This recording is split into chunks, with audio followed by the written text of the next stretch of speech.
Pemirsa, kasus demam berdarah tinggi (DBD) di Bali sepanjang tahun 2024 hingga 15 Desember mencapai 15.179 kasus. Bahkan 25 orang diantaranya meninggal dunia. Kasus ini pun terus berlanjut di Januari 2025 ini.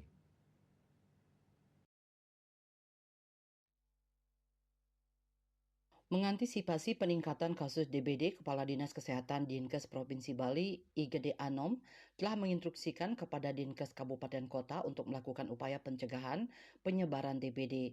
Apalagi saat ini Bali memasuki musim hujan.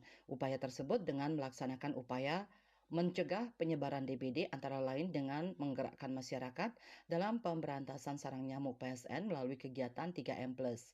3M Plus yang dimaksud adalah menguras, menutup, dan mendaur ulang yang memiliki potensi tempat berkembang biaknya nyamuk. Anom juga mengajak masyarakat untuk turut berperan mengoptimalkan gerakan satu rumah satu jumantik G1R1J dengan menunjuk juru pemantau jentik jumantik di setiap rumah. Hal tersebut upaya memastikan tidak ada jentik di rumah. Di samping juga melakukan penyuluhan kepada masyarakat secara terus-menerus melalui penyuluhan langsung.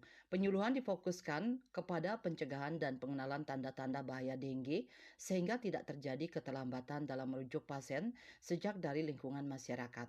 Selain itu, Anom juga meminta kabupaten kota melakukan respon cepat terhadap laporan kasus dengue.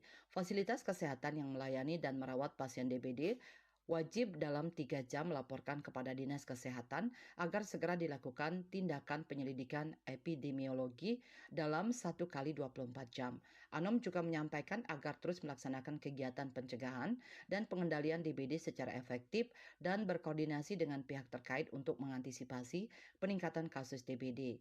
Berdasarkan data Dinkes Provinsi Bali, kasus DBD tertinggi terjadi pada Mei sebanyak 3.339 kasus dan 8 orang meninggal dunia. Dari data Januari, Februari, Maret, dan April, kasusnya terus mengalami peningkatan.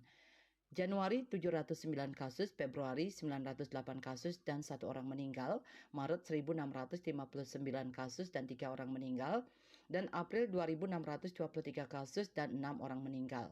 Namun pada Juni mengalami penurunan menjadi 2177 kasus dan 2 orang meninggal. Kasus DBD terus turun pada bulan berikutnya. Pada Juli 1243 kasus dan 1 orang meninggal, Agustus 733 kasus, September 522 kasus, Oktober 463 kasus, November 505 kasus, dan Desember hingga 15 Desember 278 kasus. Daerah dengan kasus DBD tertinggi yaitu Kabupaten Gianyar dengan 4.453 kasus dan 5 orang meninggal. Disusul Kabupaten Badung dengan 2.309 kasus dan 1 orang meninggal.